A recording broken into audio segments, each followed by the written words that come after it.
At 9:15 in the evening on September 12, 1942, Lieutenant Colonel Merritt Austin Edson stood at the command post on the southern ridge of Henderson Field and received a report that would determine whether the Marines holding Guadalcanal would survive the next 48 hours. A runner from the forward observation post had just scrambled up the ridge, out of breath, uniform soaked with sweat and rain. "Colonel, they're coming, thousands of them, moving through the jungle south of our position. You can hear them singing." Edson asked how many. The runner shook his head. "More than we have, sir. A lot more." That report gave Edson's 840 Marines maybe 30 minutes before thousands of Japanese soldiers from the Kawaguchi Brigade would hit the defensive line. 30 minutes to check weapons, redistribute ammunition, call for artillery support, and steel themselves for what was coming. The Americans had 11,000 Marines, and recently arrived Army troops holding a defensive perimeter around Henderson Field. The Japanese had 20,000 soldiers on Guadalcanal, and their commander, Major General Kiyotake Kawaguchi, had spent 2 weeks positioning his forces for what he believed would be the decisive battle of the Pacific War. At the highest point of the ridge, later called Hill 123 for its height in feet above sea level, sat the command post of the most unusual Marine officer on Guadalcanal.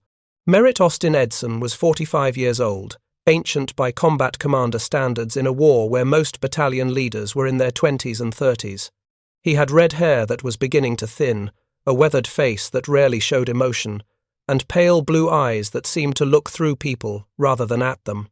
His Marines called him Red Mike, a nickname that captured both his appearance and his personality.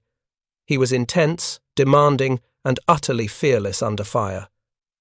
Edson commanded 2 understrength battalions spread along a ridgeline that should have been defended by at least a full regiment. The 1st Marine Raider Battalion, which he had personally trained and led, and the 1st Parachute Battalion, commanded by Major Robert Williams.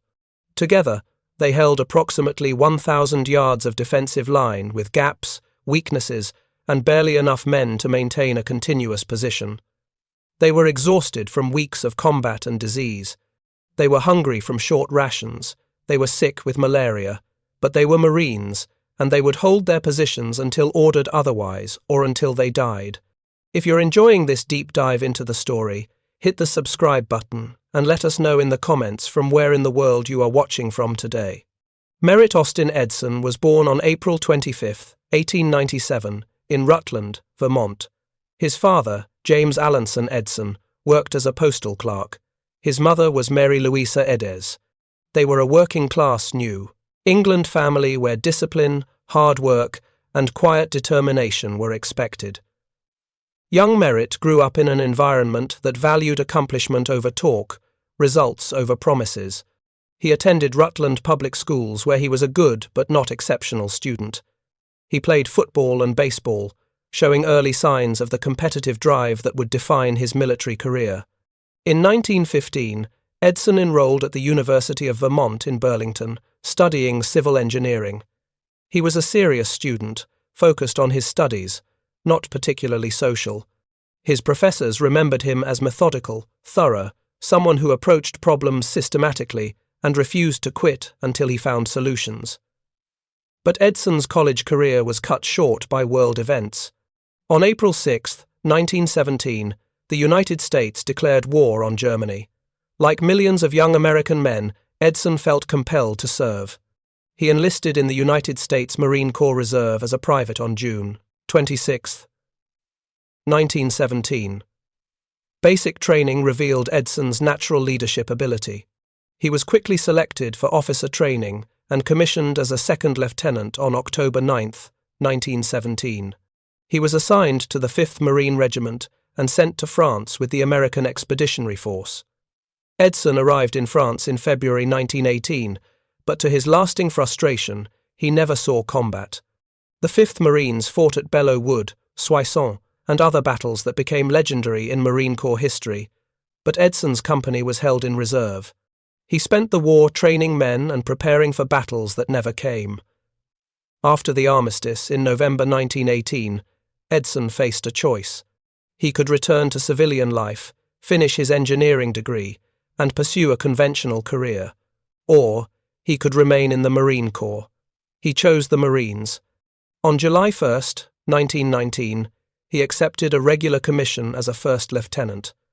For the next 2 decades, Edson would serve in the small, often forgotten conflicts that shaped the Marine Corps into the force that would fight in World War II. His first assignment took him to Nicaragua in 1928. The Marines were conducting what they called a pacification campaign against rebel forces led by Augusto Cesar Sandino. It was brutal, confusing guerrilla warfare in mountainous jungle terrain. There were no front lines, no clear objectives, just constant patrols, ambushes, and small unit actions. Edson thrived in this environment. He led patrols deep into rebel territory. He studied the tactics of guerrilla warfare, learning how small forces could defeat larger ones through superior knowledge of terrain and better tactical employment. He developed the skills that would later make him one of the finest small unit commanders in the Marine Corps. In Nicaragua, Edson learned to move silently through jungle, to read terrain, to understand how to position forces for maximum advantage. He learned that leadership in combat required calm under pressure, quick tactical thinking, and the ability to make decisions with incomplete information. He learned that Marines would follow an officer who demonstrated competence and courage, but would not follow someone who was reckless or incompetent. These lessons would prove invaluable on Guadalcanal. After Nicaragua, Edson served in China from 1937 to 1939 as the Japanese invasion swept across the country. He was assigned to the 4th Marines in Shanghai, responsible for protecting American interests during the chaos of the Sino-Japanese War. He watched the Japanese military operate, studied their tactics, and developed a professional respect for their fighting ability. But he also identified weaknesses in Japanese doctrine, particularly their reliance on aggressive frontal assaults and their tendency to underestimate enemy resolve. Those observations would prove crucial on Guadalcanal. Between these overseas deployments, Edson served at various stateside posts. He attended the Army Infantry School at Fort Benning, Georgia, where he studied tactics and small unit leadership. He worked as an instructor, teaching younger officers the skills he had learned in Nicaragua and China. He earned a reputation as a demanding instructor who accepted nothing less than excellence. His students either loved him for pushing them to be better or resented him for his uncompromising standards. Edson did not care which. He believed the Marine Corps needed officers who understood their profession, and he would train them to that standard regardless of whether they liked him. By 1940, Edson was a major and recognized as one of the most tactically proficient officers in the Marine Corps. He had combat experience, teaching experience, and a reputation for being absolutely fearless under fire. When the Marine Corps decided to form special units, modelled on British commando principles, the decision of who should organise and train the first unit was obvious. They chose Edson. The 1st Marine Raider Battalion was activated on February 16, 1942 at Quantico, Virginia. Edson had free rein to organise the unit as he saw fit. He handpicked his officers, selecting men he knew from previous assignments, men he trusted to lead under the worst conditions. He recruited senior enlisted Marines who had combat experience and could train young recruits. He designed a training program that was harder, longer, and more demanding than anything else in the Marine Corps. The Raiders trained for 18 hours a day. They ran obstacle courses carrying full combat loads. They marched 20 miles through the Virginia woods at night without lights. They practiced amphibious landings until they could execute them in their sleep. They learned hand-to-hand combat, knife fighting, demolitions, and small unit tactics. Edson pushed them relentlessly. Men collapsed from exhaustion. Some quit. Those who remained became the elite of the Marine Corps. The Raiders were trained specifically for night operations. Edson believed that fighting at night gave advantages to well-trained troops who could maintain discipline in darkness. He drilled his men on moving silently, maintaining formation without visual contact, coordinating fire in pitch blackness. These skills, developed in the woods of Virginia in early 1942, would prove essential on a ridge in Guadalcanal 7 months later. Edson also emphasized weapons proficiency. Every raider had to be expert with his rifle, capable of hitting targets at 300 yards. Machine gun crews drilled endlessly on their weapons, learning to clear jams by touch in darkness, to estimate ranges without visibility, to coordinate interlocking fields of fire. Mortar crews practiced registering targets, adjusting fire, and maintaining sustained fire under simulated combat conditions. By the time the raiders deployed to the Pacific in April 1942, they were the best-trained infantry battalion in the American military. The raiders' first combat operation was the assault on Tulagi, a small island near Guadalcanal, on August 7, 1942. The same day the 1st Marine Division landed on Guadalcanal itself. Tulagi was supposed to be lightly defended. Intelligence reports suggested maybe 300 Japanese troops on the island. The raiders landed expecting a quick operation. What they found instead was a nightmare. The Japanese on Tulagi had fortified every cave, every ravine, every defensible position. They had no intention of surrendering. The raiders had to dig them out one position at a time. The fighting was brutal, close range, often hand to hand. The Japanese would wait until Marines were right on top of their positions, then open fire at point-blank range.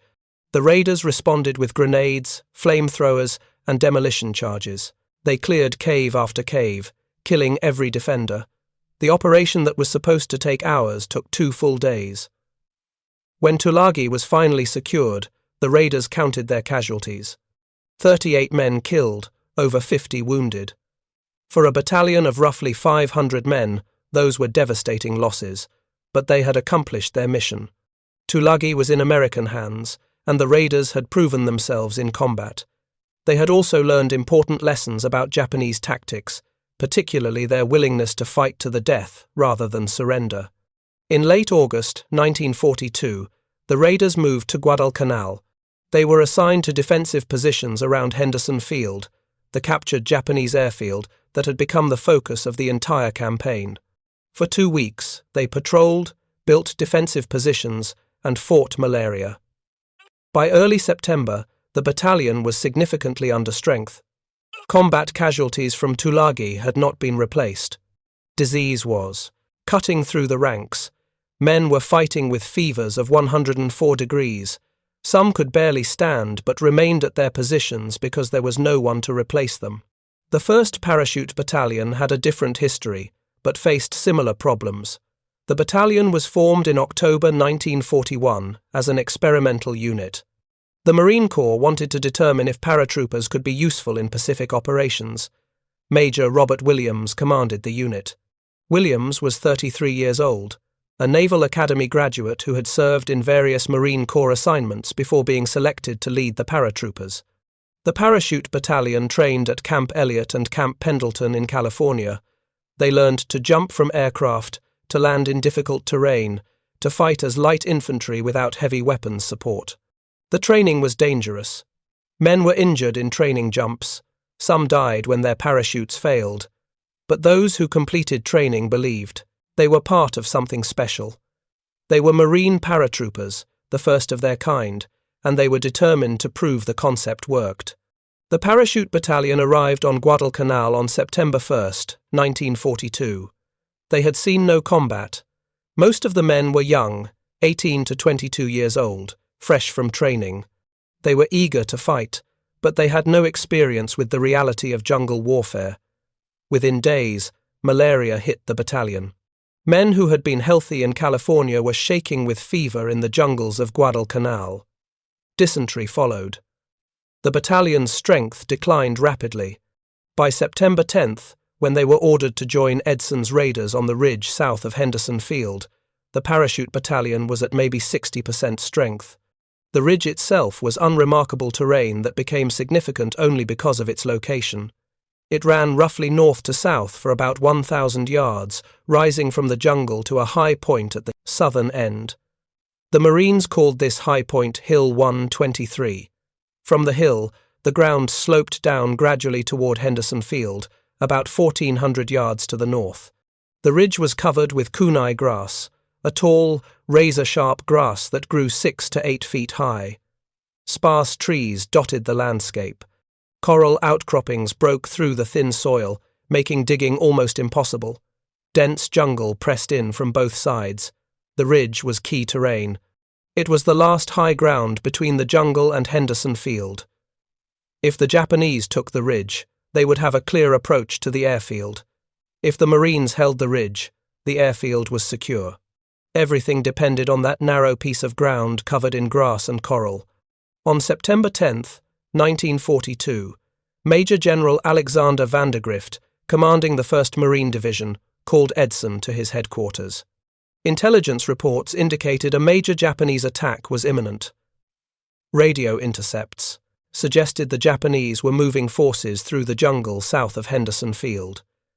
Aerial reconnaissance had spotted troops and supplies being landed at Taivu Point, about 20 miles east of the American perimeter.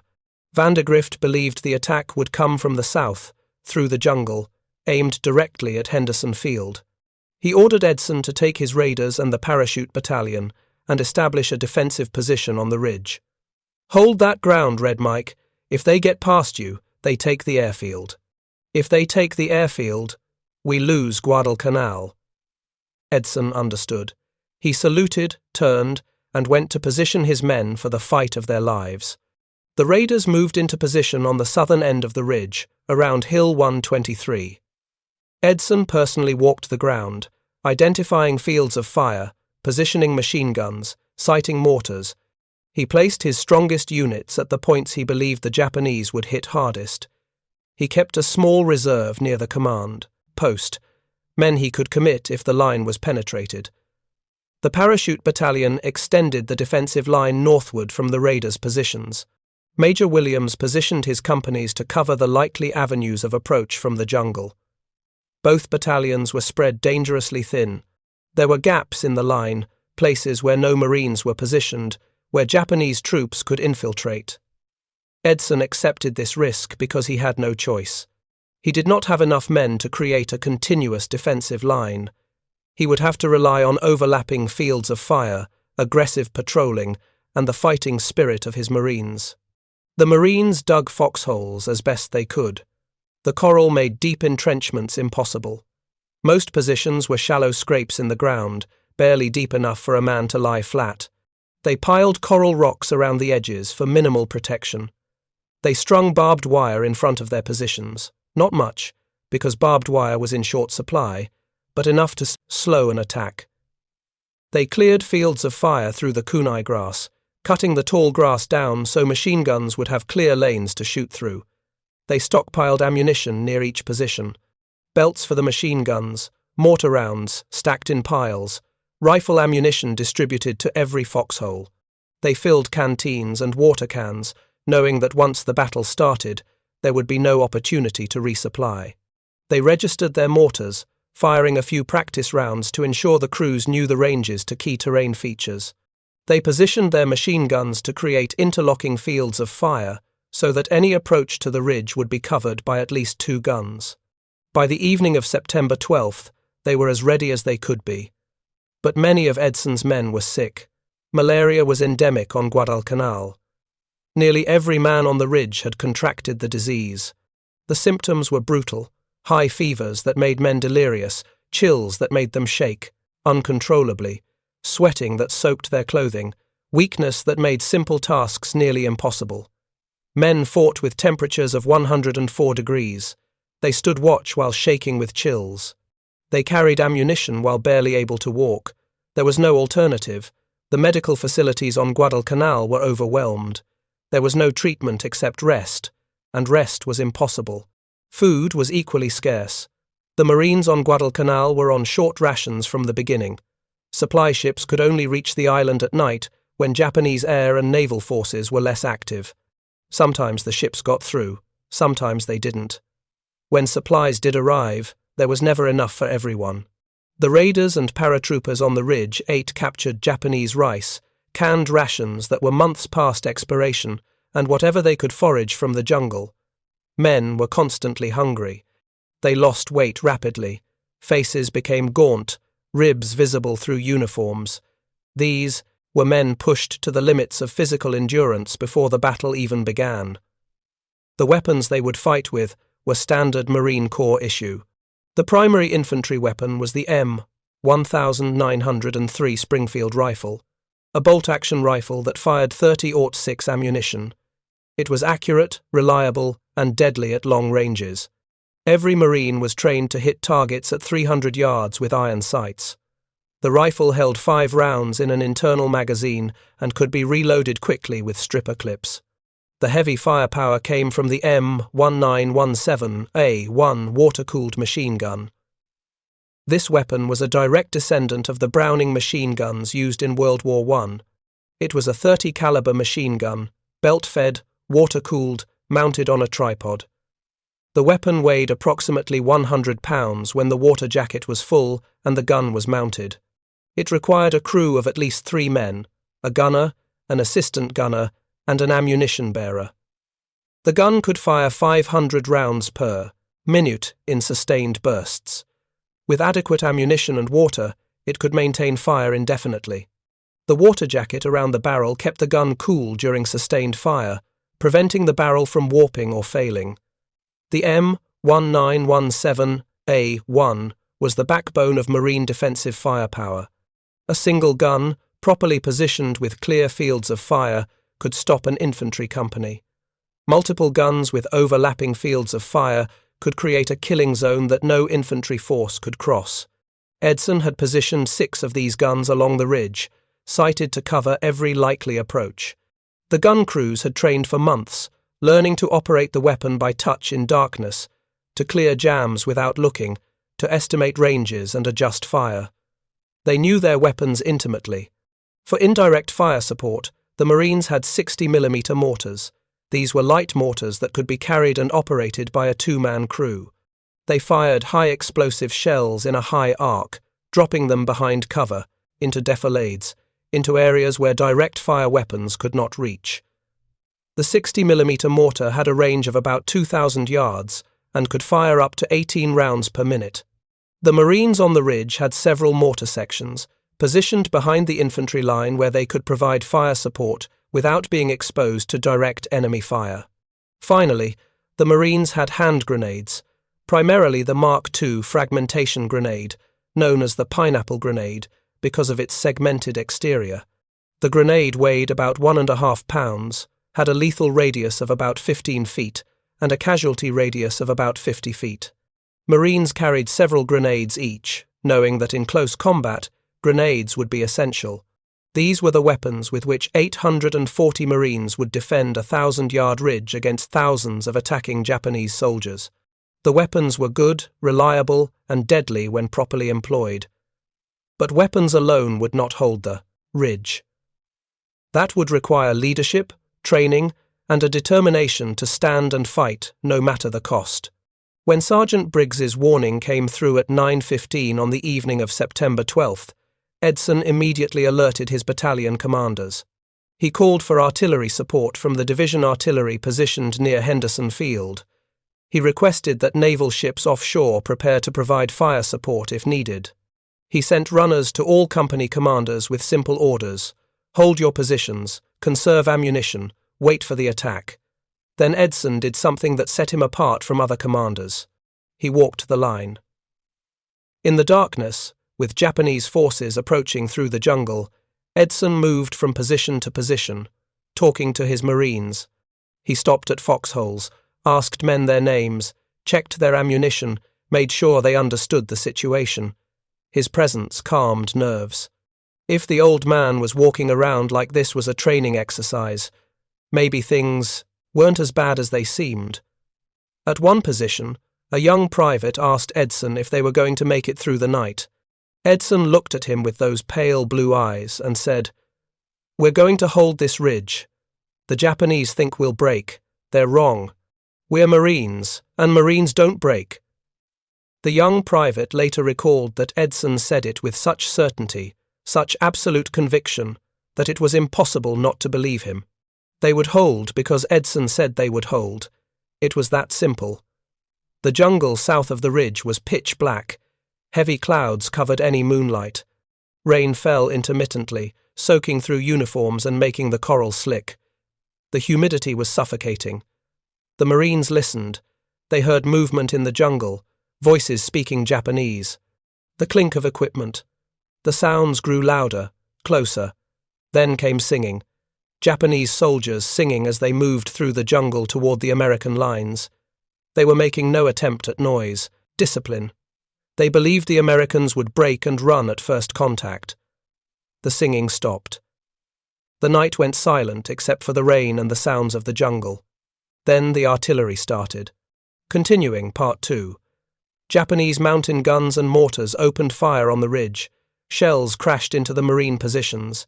The explosions lit up the night in brief flashes. Shrapnel whined through the air.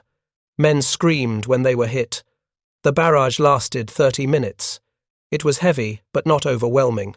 The Japanese had struggled to move their artillery through the jungle and had limited ammunition.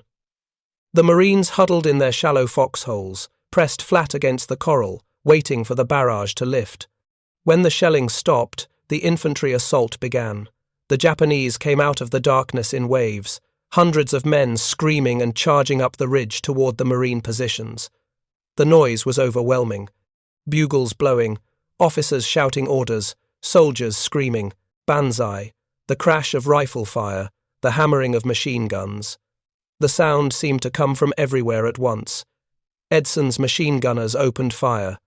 The M1917, a 1S, hammered out rounds in long, sustained bursts. Tracers arced through the darkness, red streaks that showed where the bullets were going.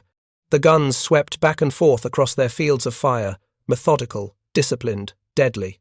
The Japanese soldiers ran straight into the wall of fire. Men fell in clusters. The lead ranks collapsed. Those behind stumbled over the bodies and kept coming. The first wave hit the parachute battalion's positions on the northern part of the ridge. The young paratroopers, many in combat for the first time, held their ground. They fired their rifles as fast as they could work the bolts. They threw grenades when the Japanese got close. They fought with everything they had. The Japanese broke through in several places. Small groups of attackers penetrated the Marine line and pushed into the defensive perimeter. Hand-to-hand fighting erupted in the darkness. Marines fought with rifle butts, bayonets, knives, and fists. Men grappled in the mud and coral, struggling for life. Private First Class, Joseph Reed, a 19-year-old paratrooper from Ohio, found himself face-to-face with a Japanese soldier in his foxhole. The Japanese soldier had a bayonet. Reed had an entrenching tool. They fought in silence, neither man having breath to waste on shouting. Reed swung the entrenching tool like a club, hitting the soldier in the head. The soldier went down. Reed hit him again to make sure he was dead, then grabbed his rifle and continued firing at the next wave of attackers. Corporal David Miller, commanding a machine gun section in the parachute battalion, saw Japanese soldiers massing for an attack on his position. He ordered his gunner to traverse left and fire. The gun jammed. Miller and his assistant gunner cleared the jam by touch in the darkness, their hands moving automatically. Through the drill they had practiced hundreds of times. They got the gun firing again just as the Japanese charge reached their position. The machine gun cut down the attackers at ranges of less than 20 yards. Bodies piled up in front of Miller's position. The gun barrel glowed red in the darkness. Steam rose from the water jacket. Miller kept the gun firing. The first wave broke. The Japanese pulled back into the jungle, regrouped, and came again. The second assault was larger, better organized. They threw grenades as they advanced. Mortar rounds fell among the Marine positions. The paratroopers took casualties. Men screamed when they were hit. Corpsmen crawled through the darkness, trying to reach wounded Marines, dragging them back to cover, applying bandages and morphine. One of the parachute battalion's machine gun crews took a direct hit from a mortar round. The gun was destroyed. 3 men were killed instantly. The section leader, Sergeant Thomas Watson, grabbed the spare gun from another position, dragged it through the darkness while under fire, set it up in a new position, and opened fire. He manned the gun alone, firing and reloading, keeping the weapon in action until another Marine could join him as assistant gunner. The second wave broke. The Japanese pulled back again. Major Williams assessed his situation. His battalion had taken casualties, several positions had been overrun. The line was bent, but not broken. His paratroopers, inexperienced but determined, were holding. But Williams knew this was just the beginning. The Japanese would come again, in greater strength, and his battalion might not survive another assault. At the southern end of the ridge, Edson's raiders were also under attack. The Japanese probed their positions, testing for weaknesses. Small groups of attackers charged individual foxholes, trying to break through. The raiders, more experienced than the paratroopers, met these attacks with disciplined fire. They did not waste ammunition shooting at shadows. They waited until they could see targets, then fired carefully aimed shots. They conserved their grenades for close-range fighting. They held their positions. Lieutenant Colonel Edson moved through the battle like a ghost. He appeared at critical points, directing fire, positioning reserves, making tactical decisions. A gap opened in the line when a machine gun position was destroyed. Edson pulled men from the reserve, moved them forward, and plugged the gap. A company commander was killed.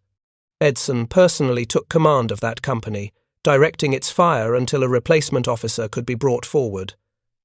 Edson's calm under fire was extraordinary. Shells exploded around him. Bullets cracked past his head.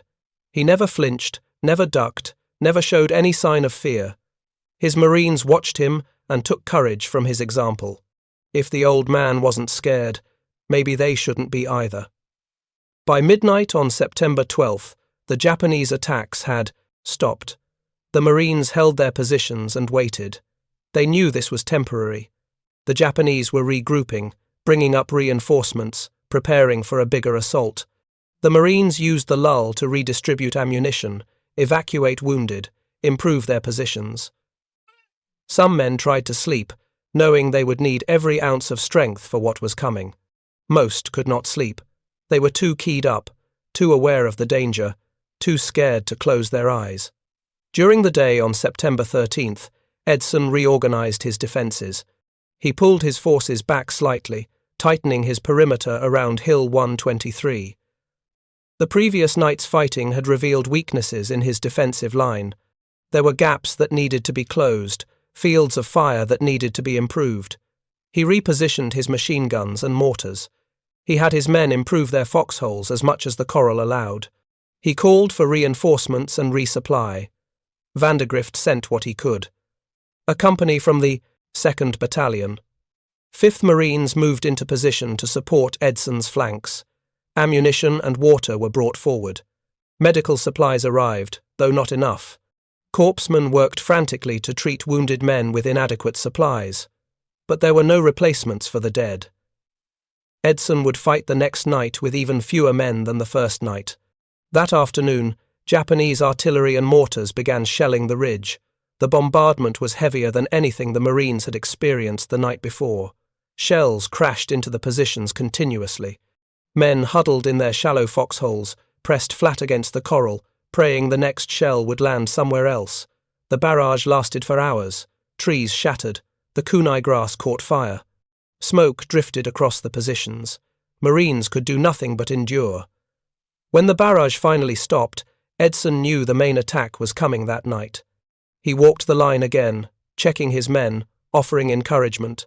At one position, he found a group of young raiders who looked terrified. He stopped and spoke to them. "They were testing you last night. Tonight there's going to be hell to pay.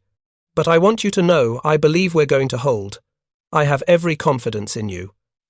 One of the raiders later recalled that Edson's words steadied the entire group. They were scared, but their commander believed in them. They would not let him down. As darkness fell on September 13th, the tension was unbearable. Every Marine on the ridge knew what was coming. They had survived one night. Could they survive another? The Japanese bombardment resumed at 6:30 that evening. Naval gunfire from cruisers offshore, artillery from positions in the jungle, mortars dropping shells on the ridge.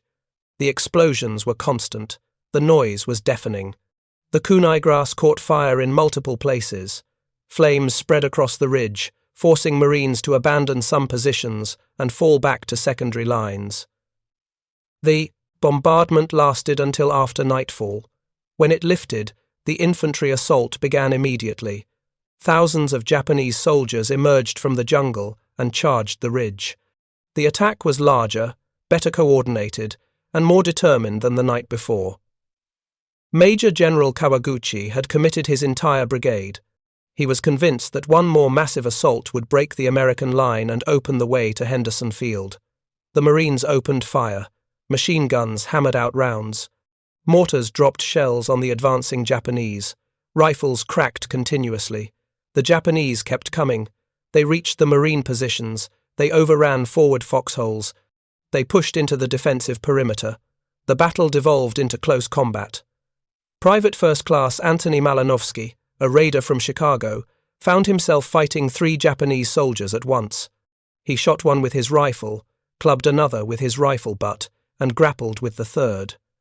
They rolled in the mud, each trying to kill the other. Malinowski got his hands around the soldier's throat and squeezed until the man stopped moving. Then he retrieved his rifle and continued fighting. Corporal Walter Burak, another raider, saw Japanese soldiers breaking through the line to his left. He grabbed 2 other Marines and counterattacked. The 3 men charged into a group of about 20 Japanese soldiers. They fired their rifles, threw grenades, and fought hand to hand. Burak was bayoneted in the shoulder, but kept fighting. When reinforcements arrived, they found Burak and his 2 companions surrounded by dead Japanese soldiers, still holding their position. The parachute battalion's line collapsed under the pressure. The young paratroopers, fighting with everything they had, were simply overwhelmed by the sheer number of attackers. They fell back toward the center of the ridge, fighting as they retreated. Japanese soldiers poured through the gap, pushing toward Henderson Field. If they broke through, completely, the airfield would fall. Major Williams tried to rally his paratroopers, but the situation was desperate. His battalion was disintegrating under pressure. Companies were reduced to platoons. Platoons were reduced to squads. The paratroopers were not running, but they were being pushed back steadily. The defensive line was collapsing. Edson saw the breakthrough. This was the critical moment. If the Japanese pushed through the gap in the parachute battalion's sector, they would reach Henderson Field. Everything the Marines had fought for since August would be lost. Edson made his decision instantly. He grabbed every available man at the command post: runners, radio operators, headquarters personnel, clerks, cooks, anyone who could hold a rifle. He formed them into an ad hoc counterattack force and led them forward personally. Edson moved through the chaos, directing fire, pushing men forward, refusing to give ground. He was everywhere at once. A group of Japanese soldiers broke into the command post area. Edson shot 2 of them with his pistol, then organized a counterattack that drove the rest back. A machine gun crew was pinned down by Japanese fire. Edson moved to their position, helped them reposition the gun, and personally directed their fire until the threat was eliminated. His presence steadied the line. Marines who had been falling back saw their commander advancing and stopped retreating. They started fighting back. The Japanese advance stalled, but the pressure continued. More Japanese soldiers kept coming. They pushed from the south, from the east, from every direction. The Marine perimeter shrank. Men fell back toward Hill 123. At approximately 10 o'clock that night, the situation reached its crisis point. The ridge was in danger of being overrun. Japanese soldiers were fighting inside the Marine perimeter. The defensive line had collapsed in several places. Some units were down to half strength or less. Ammunition was running low. The Marines were exhausted, wounded, sick, and being overwhelmed by sheer numbers. Edson made the decision that would determine the battle's outcome. He would concentrate everything on Hill 123. If the Marines lost the hill, they lost the ridge. If they lost the ridge, they lost Henderson Field. He ordered all remaining forces to fall back to the hill and hold it at all costs. Machine guns were repositioned to cover every approach to the hill. Mortars were ranged to drop shells just yards in front of the Marine positions. Every rifle was brought to bear. The Marines formed a tight defensive perimeter on Hill 123 and prepared to hold or die. The Japanese came again. They charged up the slopes of the hill from multiple directions. They were so close that Marines could hear them breathing, could smell them, could see their faces in the muzzle flashes. The Marines met them with devastating fire. Machine guns cut down entire ranks at ranges of 20 yards or less. Mortar shells exploded among the attackers. Rifles fired point blank. The Japanese reached the Marine positions and were thrown back in hand-to-hand combat. Sergeant Mitchell Page commanded a machine gun section on the eastern side of Hill 123. His position was hit by the full force of a Japanese assault. Wave after wave of soldiers charged his guns. Page's crew fired continuously. The gun barrels glowed red-hot. Water boiled in the cooling jackets. Still, they kept firing. Then a Japanese grenade landed in Page's position. The explosion killed his assistant gunner and wounded his ammunition bearer. Page was alone. He could have fallen back. No one would have blamed him. He continued manning his machine gun, firing single-handed, sweeping the gun back and forth across the approaches to his position. When he ran out of ammunition, he did something that violated every tactical principle in the Marine Corps manual. He picked up the machine gun, water jacket and all, over 100 pounds of weapon, and carried it forward. He fired the gun from his hip, walking along the ridge, covering multiple firing positions, refusing to let the Japanese break through his sector. Other Marines saw what Page was doing and rallied around him. They brought ammunition. They formed a defensive line around his position. Together, they held. When dawn came and the battle ended, more than 200 Japanese dead were counted in front of Page's position. He would receive the Medal of Honor for his actions that night. If you find this story engaging, please take a moment to subscribe and enable notifications. It helps us continue producing in-depth content like this. The battle raged through the night. Wave after wave of Japanese soldiers threw themselves at Hill 123. Wave after wave was repulsed. The Marines were running out of ammunition. Men were down to their last clips. Machine gun crews scavenged ammunition from the dead. Mortar teams counted their remaining shells. But they held. Around 2 in the morning on September 14th, the attacks began to weaken. The Japanese charges were less coordinated, the numbers smaller. Kawaguchi's brigade was being bled to death on the slopes of the ridge. By 3 in the morning, the attacks had stopped completely. The Japanese withdrew into the jungle. The Marines held their positions and waited for dawn. When daylight came on September 14th, the scene on the ridge was horrific. Japanese dead covered the slopes. Bodies lay in piles where the machine guns had cut them down. Some were stacked 3 and 4 deep. Blood soaked the coral and the kunai grass. The smell was overwhelming. A mixture of blood, cordite, death, and the sickly sweet smell of decomposition in tropical heat. Edson walked the ridge at dawn, counting his losses. Of the 840 Marines who had started the battle 2 nights before, over 100 were dead or seriously wounded. The parachute battalion was nearly destroyed as an effective unit. The raiders had suffered heavy casualties as well. But they had held. Henderson Field was still in American hands. Marine patrols moving into the jungle south of the ridge found Japanese bodies everywhere. Initial counts suggested over 600 enemy dead in front of the Marine positions. Later estimates would put the number closer to 800 killed in the 2 nights of fighting, with hundreds more wounded who had been dragged back into the jungle. Kawaguchi's brigade, which had arrived on Guadalcanal 6,000 strong, was shattered. Throughout September 14th, Japanese artillery continued to shell the ridge. Snipers fired from the jungle. Small groups of Japanese soldiers, cut off from their units, wandered through the area trying to find their way back to Japanese lines. Marine patrols hunted them down. The ridge remained dangerous, but the main battle was over. Edson knew another attack might come that night. He reorganized his defenses once more, redistributing his dwindling ammunition, positioning his surviving men to cover the most likely avenues of approach. He called for more reinforcements. Vandergrift sent elements of the 2nd Battalion, 5th Marines, to bolster Edson's line. Fresh troops moved into positions along the ridge, giving Edson enough strength to hold if the Japanese came again. The Japanese did attack again on the night of September 14th, but the assault was weak, disorganized, nothing like the massive coordinated attacks of the previous 2 nights. Small groups of Japanese soldiers probed the Marine positions, were met with fire, and withdrew. By midnight, even these probing attacks had stopped. Kawaguchi had nothing left to throw at the ridge. His brigade was finished as an offensive force.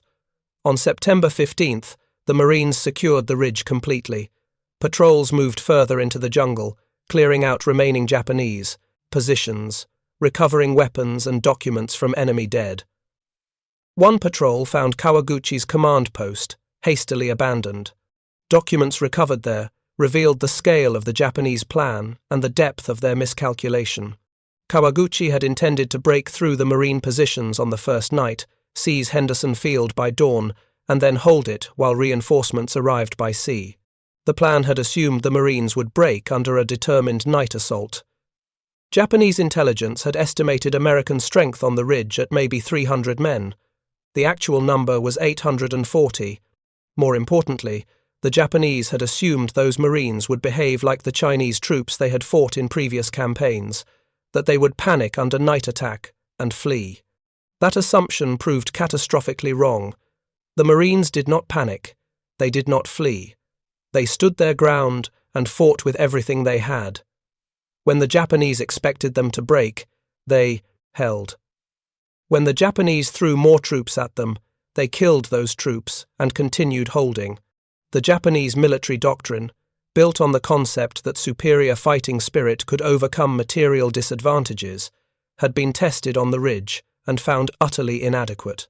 The aftermath of the battle revealed not just Japanese tactical failure but a fundamental cultural misunderstanding. Marine patrols found personal belongings scattered among the Japanese dead, family photographs, letters from home, good luck charms. One patrol found a diary belonging to a Japanese lieutenant. The entries described the march through the jungle, the difficulty of the terrain, the shortage of food and water. The last entry, written hours before the attack on September 12th, said the lieutenant was proud to die for the emperor and hoped his death would contribute to Japan's final victory. He asked that his family be notified that he had died honorably in battle. Another patrol found letters from Japanese soldiers' families. Mothers writing to sons, wives writing to husbands, children writing to fathers. The letters spoke of pride in their service, hopes for their safe return, descriptions of life back home. The Marines who found these letters were struck by how similar they were to their own letters from home. The enemy they were killing were not faceless monsters. They were men with families, hopes, and fears, fighting for their country just as the Marines were fighting for theirs. But understanding that did not change the reality of combat. The Japanese had attacked with the intent to kill every Marine on the ridge and take Henderson Field. The Marines had defended with the intent to stop them. Both sides fought with everything they had. One side won. The other side lost. That was the nature of war. The American victory at Edson's Ridge marked a turning point in the Guadalcanal campaign and, in many ways, in the entire Pacific War. Before the battle, the outcome of the campaign was genuinely uncertain. The Japanese had numerical superiority on the island. They had more troops, more artillery, and a seemingly endless willingness to send reinforcements. After the battle, the momentum shifted decisively to the Americans. The Japanese had committed their best troops and their heaviest firepower to the September offensive. When that offensive failed, they had nothing left to try except more of the same. They would attack again in October with the Sendai Division, the battle where John Basilone would earn the Medal of Honor. That attack would also fail. By November, the Japanese Navy would attempt to deliver massive reinforcements during the naval battle of Guadalcanal. That too would fail, with Japan losing 2 battleships, 1 cruiser, 3 destroyers, and 11 transport ships. After those defeats, the Japanese High Command finally accepted that Henderson Field could not be retaken. They began planning to evacuate their forces from Guadalcanal. The evacuation, called Operation KE, took place between January and February 1943. Approximately 11,000 Japanese soldiers were successfully evacuated. Another 14,000 had died on the island from combat, starvation, and disease. For his actions at Edson's Ridge, Merritt Austin Edson was awarded the Medal of Honor. The citation read that he repeatedly risked his life to inspire his men and personally led counterattacks that drove back the enemy. It noted his ability to hold his position against overwhelming odds through his leadership, courage, and tactical skill. The medal was presented to him in December 1942 at a ceremony in Australia. Edson accepted the medal with characteristic modesty. He deflected credit to his Marines, insisting he had simply done his job. When reporters asked him to describe the battle, he gave terse, factual answers. He did not dramatize or embellish. He stated what had happened and emphasized that his Marines had held the ridge through their own courage and determination. After Guadalcanal, Edson was promoted to colonel and given command of the 5th Marine Regiment. He led the regiment in combat at Tarawa in November 1943. The battle was brutal. The Marines assaulted a heavily fortified atoll and suffered terrible casualties taking it. Edson's regiment was in the thick of the fighting. His leadership under fire at Tarawa reinforced his reputation as one of the finest combat commanders in the Marine Corps. He was later promoted to Brigadier General and served as Chief of Staff for various Marine Corps formations in the Pacific. After the war, he continued to serve, eventually reaching the rank of Major General before retiring in 1947. He had served in the Marine Corps for 30 years, fought in Nicaragua, observed combat in China, and commanded Marines in the two most brutal campaigns of the Pacific War. But Edson struggled with post-war life. Like many combat veterans, he found civilian life unsatisfying after the intensity of combat command. He worked various jobs but never found the sense of purpose he had felt during the war. The memories of the men who had died under his command haunted him. The faces of young Marines killed on Edson's Ridge, at Tarawa, in all the battles he had commanded, never left him. He suffered from what would today be recognized as post-traumatic stress disorder, though in the 1940s and 50s there was no diagnosis or treatment for such conditions. Veterans were expected to simply move on, to put the war behind them and return to normal life. For men like Edson, who had seen and done things that could never be forgotten, moving on was impossible. On August 14, 1955, at age 58, Merritt Austin Edson took his own life at his home in Washington, D.C. He left no note. His death shocked the Marine Corps and the nation. He had been a legend, a Medal of Honor recipient, one of the finest combat commanders the Corps had ever produced. But the psychological wounds of war had proven more difficult to survive than the physical battles. His funeral was held at Arlington National Cemetery with full military honors. Marines from across the Corps attended. Many of the men who had fought under him at Edson's Ridge came to pay their respects. They remembered the man who had led them through the worst night of their lives, who had stood with them when everything seemed lost, who had refused to accept defeat. They buried him among the other American warriors, in the ground he had earned through decades of service. The 1st Marine Raider Battalion, which Edson had trained and led at Edson's Ridge, continued fighting on Guadalcanal until relieved in December 1942. The battalion was sent to Australia to rest and refit. They had suffered over 50% casualties during their time on Guadalcanal. Malaria, combat wounds, and exhaustion had reduced the fear, once elite unit, to a shadow of its former strength.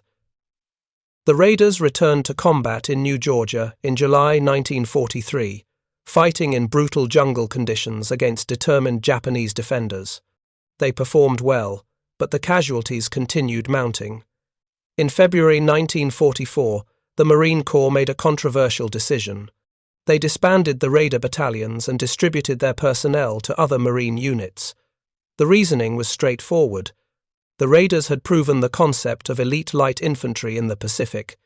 Their tactics, training methods, and combat performance had been exceptional. But the Marine Corps leadership decided that rather than maintaining separate elite units, all Marines should be trained to Raider standards. The lessons learned by the Raiders at Edson's Ridge about night fighting, small unit tactics, and aggressive defense were incorporated into standard Marine Corps training and doctrine. Many Raiders protested the decision. They had endured the hardest training, fought the toughest battles, and earned the right to maintain their unit identity. but the decision stood. The 1st Marine Raider Battalion was officially disbanded. Its legacy lived on in the tactics and training of every Marine unit that followed. The 1st Parachute Battalion never recovered from Edson's Ridge. After being pulled off Guadalcanal in September 1942, the unit was reconstituted with replacements, but it never regained its combat effectiveness. The battalion participated in minor operations in later campaigns, but was eventually disbanded. The concept of Marine paratroopers was quietly dropped. The difficult terrain of the Pacific Islands made airborne operations impractical. Islands were too small for mass parachute drops. Beach landings were more effective for amphibious assaults. And the casualties suffered by parachute units in their few combat operations suggested they were not worth the specialized training required. The Marines returned to their traditional role as amphibious assault troops, a role they would perfect in the island campaigns that followed Guadalcanal. For the individual Marines who survived Edson's Ridge, the battle became a defining moment in their lives. They had faced death repeatedly over 3 nights. They had seen friends killed beside them. They had fought hand-to-hand with enemy soldiers. They had been pushed to the absolute limits of physical and mental endurance. Those who survived carried those memories for the rest of their lives. Private First Class Joseph Oman, a raider who fought at Edson's Ridge, later recalled the night of September 13th. He described hearing the Japanese charges coming up the ridge, the sound of thousands of men screaming and shooting, the overwhelming noise of combat. He remembered firing his rifle until the barrel was too hot to touch, then continuing to fire anyway. He remembered seeing Japanese soldiers in his foxhole and fighting them, with his rifle butt and bayonet. He remembered thinking he was going to die and deciding that if he was going to die, he would take as many enemy with him as possible. When dawn came and he was still alive, he was surprised. He had not expected to see another sunrise. He looked around at his fellow raiders, the ones who had survived, and saw the same expression on every face. A mixture of exhaustion, relief, and something else. Pride, maybe, or satisfaction. They had done something impossible. They had held the ridge against overwhelming odds. They had proven they were Marines. What the Japanese did not understand was the nature of the men they were fighting.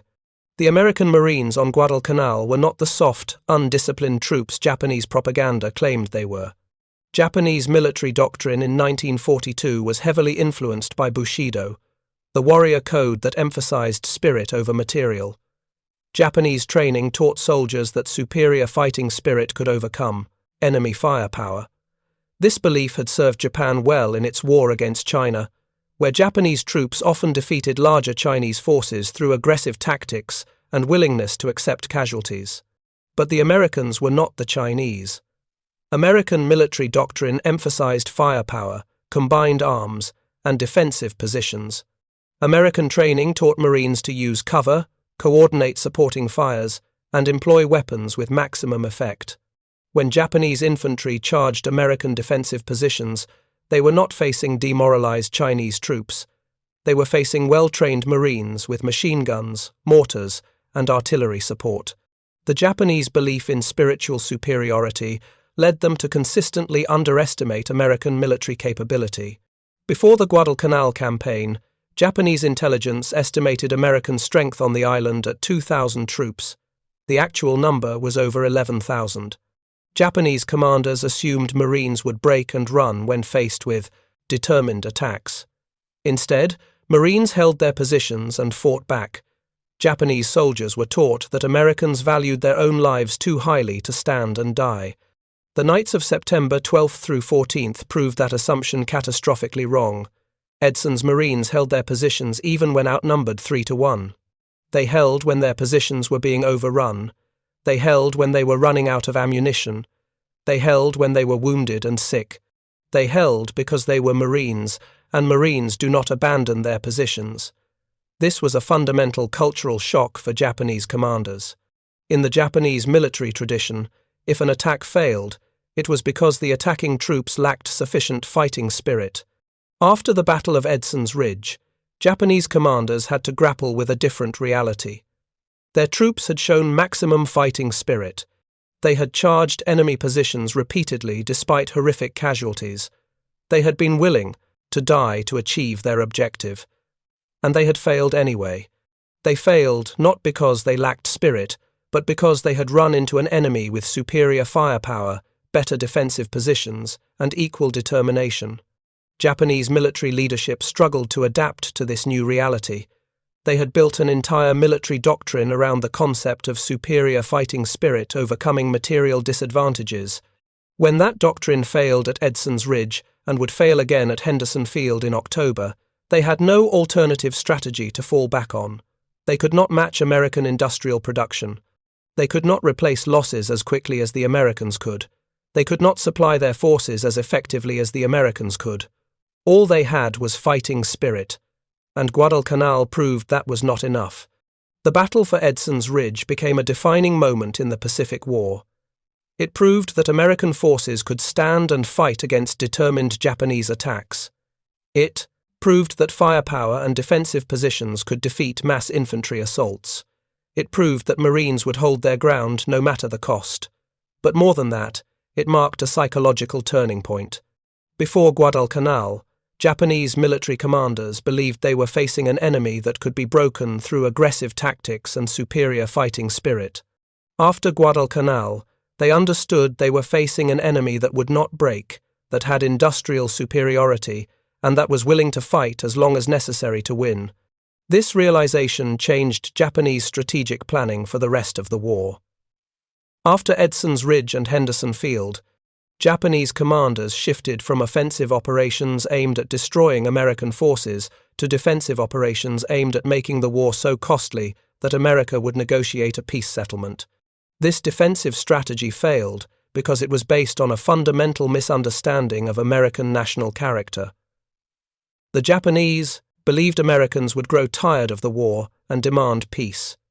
Instead, the American response to casualties was to produce more weapons, train more soldiers, and fight harder.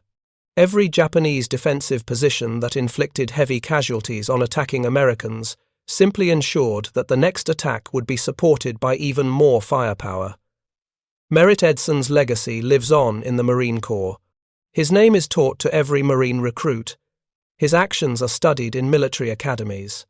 The Ridge, where he and 840 Marines held against thousands of attacking Japanese soldiers, is hallowed ground in Marine Corps history. But Edson never sought glory or recognition.